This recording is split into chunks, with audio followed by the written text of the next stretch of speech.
What if you can get 19 Marauders by 19 minutes? That's what I'm going to be teaching you here. This is Creed Guardian of the Creed Clan. Alright, so first thing I'm doing is I'm going all three of these mexes right away without any wind. This is on Supreme, and I'm going Armada because the wind is amazing on Supreme. Then I'm going with these 4 wind right after the third mex, and I'm building my factory pointing out toward the destination. Let's go from here. Alright, first things first, you need to know you can get the 3 mechs on any map where you can walk a little bit, where you don't need units immediately. The reason is that little symbol, that electrical symbol that you get, does not actually tell you anything except for that you can't degun. So a lot of people freak out when they see that symbol. It is not a symbol that will stop you from doing anything useful, especially on a map like this where the wind is huge and you can put down a wind and quickly recover. It's not a big issue. So I'm sending this con out here, and I'm going to send it back to build what I need over here, and I'm just going to speed this up so you can see this real quick here.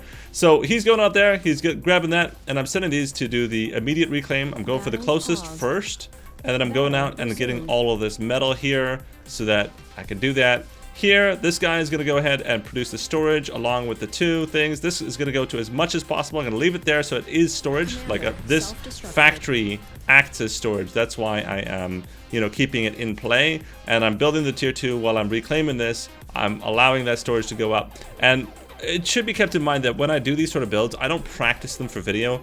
These are the builds I actually play in-game. So they're a little bit less than perfect. For example, keeping that extra storage on you, you might be able to get away without doing that, but the thing is you're liable to make mistakes. So this is more of a practical build. This isn't going to be like, hey, I can perfectly do something by a certain minute. This is what I would actually do. And I'm actually going to show you there is one thing I don't do that I do in this replay that you should do. So I'm going ahead and I'm starting on building a few of these just because I see I do have power available. That's pretty rare when you're on 4 wind and just a few of these, but the fact is I have it, so I'm going for it.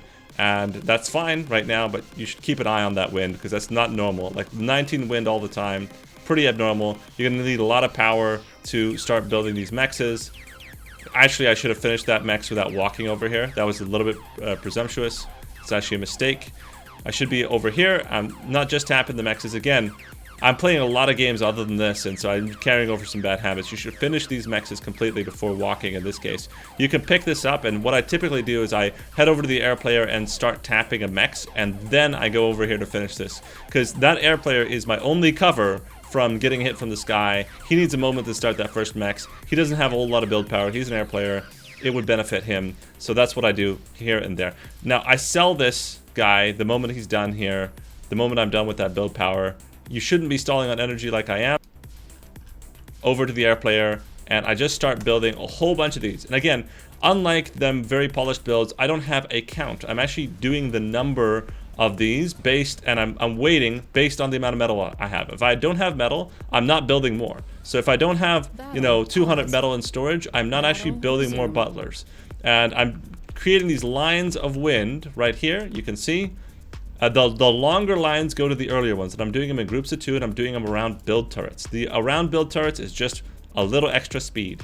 That's all I'm doing it for. So this build turret can help with a lot of these. You can also eat the wind later using the build turret, but that is a different strategy. I'm going to build one more of these. Now typically what I do here is I'm building this so I can build this, right? But actually I have a transport somewhere. And I should have just transported one of these over and put it here. Started the chain. However, I don't like transporting them because they mess up the grid. And it becomes a problem. Like, you can take out the space of 4 easily. At the same time, I'm building my advanced tier 2 constructor. And there's a reason I'm building this over here. I'm building this over here so that if I get nuked or hit by air, it's less likely that I'll be damaged. And here's where I make the first thing that I don't do in a normal game. I always build some AA or 1 AA here so that a scout will not know that my base is actually over here. That just helps me play my average Supreme game. I do reclaim the tier 2 without a storage. The reason is because the amount of storage I have with these mexes is the exact same as the storage. And I was on 0 metal. I may have accessed maybe 100 metal. It's not perfect, but I'm counting on not having infinite amounts of build power here. I have 12 butlers in total, and I changed that between 12 to 15 based on how many I have. Now I've picked up these, and I'm going to create the conversion. The reason I'm using tier 1 conversion is these cost only 1 metal each. And yeah, I think that's a good deal considering. Now I have a spread out system, right? Even if I'm nuked, I have this base. Even if this gets hit, I have, you know, this over here. So I have some liability protection. Now, in pro games, you're also going to need to produce anti-stealth, which is the tracer, you know, or the nemesis counter intrusion system. You're gonna need to build one of those. I'm moving this guy for the speed's sake and letting these guys all help him. I do reclaim them later. The sooner you reclaim them, actually, probably the better. So if you have the mental micro for it, do reclaim them. I'm going ahead and continuing here. I realize, again, this is not as organized. I do things based on gut feel. I don't have a memorized build because the weakness of memorization is, you know, it doesn't do you well. So one of the things, it doesn't do you well in a real game. I'm going to pause the game real quick and just show you that I'm also using a widget here. This widget, oh, I should, am I paused? Okay. This widget is allowing me to go ahead and do smart construction turret. Now, a lot of games allow widgets, some don't, but basically when you have this widget on, you can move your energy conversion slider all the way to the bottom, and it's going to allow you to go ahead and, you know, it decides what gets built based on your energy needs. So let's say you're building some of these converters along with one of these. If you have lots of power or lots of power that you're not converting, it's going to go ahead and build these first and then build that. And it allows some switching, so it gives you some mental micro that you can go to the front line and deal with the situation at hand. Now you can see that I didn't sell my tier 2s to the whole team. You would typically need to give this guy a tier 2. But in this strategy, I usually ask this guy to help with that, to give these guys tier 2. Now that puts a little bit more strain on him, but what I'm promising him is 19 tier 3 by 19 minutes. So that's my trade-off, and on something like this, you've got to work with your team to decide. So I'm going with 2 Aphuses, and I'm keeping the wind alive. The reason is the wind's just been really high, and I'm just gambling on that. Typically I'll go 3 Aphuses and reclaim the wind, but that's what I decided today to do was the best, and I am building that storage there because I think I will make a mistake at some point. Typically you won't need storage to do this, but you will make mistakes, and if you think you're liable to make a mistake, that's when I build storage, but never metal storage. You should always have power storage, but never necessarily metal storage unless you're liable to make a mistake, and the worse you are at the game, the more storage you need, typically. And yeah, so now I'm going for the tier 3, and now it's just a matter of pumping. I'm pumping the tier 3. I'm also eating my butlers completely, just to get that out of the way. I'm basically getting metal to build a little faster, and then I'll replace them with con turrets because they're slightly more efficient. All right, so I'm going ahead and building my first marauders. Keep in mind that these are more efficient than these, and here I should be eating the con turrets, but I haven't gotten to that yet. I also have my com at 31 metal. That could be down to 1. It's not perfect, but it is what it is.